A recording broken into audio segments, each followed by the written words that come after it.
and we're working. Now, what I like to do also, I don't like to stay flat on my back. I want to get on a hip, because if I'm on my back, I'm in trouble. Okay, I've just negated any type of mobility I might have, really, because this mat is just like a wall. It is a wall. I'm laying on it, okay, and it's not a good thing. And all his weight's on me, and I'm in trouble. So I got to remember that. So my body position is pretty essential here too. So when I start this strangle, I'm going to be on my right hip. I'm going to be turning this way to him, and as I turn this way to him, with my left hand, I'm going to grab right here, palm up, right here on the side of his neck, where the thumb could, if I brought the thumb back, it would be right behind his ear. Okay. All right. So there's my setup right there. Okay. Now, what I want to do is, as I loop, I'm going to move my body around him. You'll see what I mean in a minute here.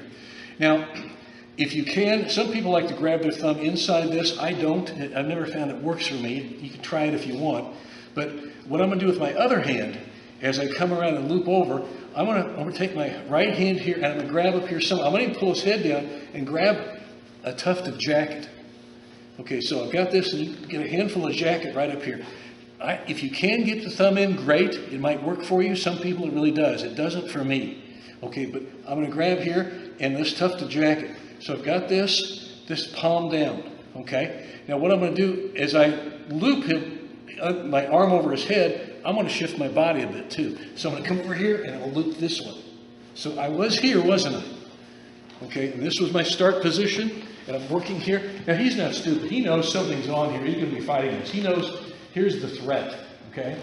He doesn't know here's the threat. So here comes the other threat that's going to start working it. And as I do that, I'm going to loop around here and finish off this. Now when I do this, this is the choking hand here. Now my elbow is going to go straight down. So as I come here like this, elbow comes over, straight down. Don't push. You won't choke him. You won't strangle him. What I want to do from here, turn.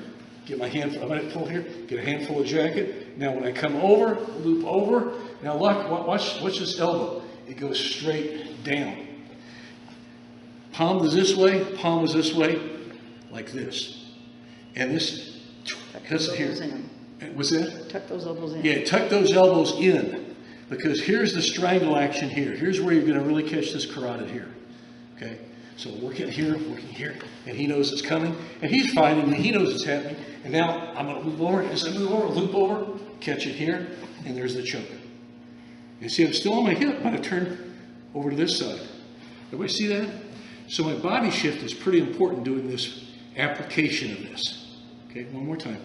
So we're working here, and I might, if nothing else, I'm controlling it. I've got an anchor hand here.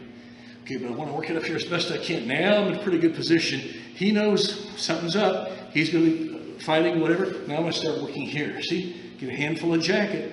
And when I do this, I loop over. There. Now elbow straight down. See, like this. And what this does, this cinches it in. This really tightens it up on the carotid. And I've seen guys go to sleep with this choke or the strangle. So it really does work. It's a pretty good move. I just call it the loop choke, but it's a variation of Kata, Juji, Jime.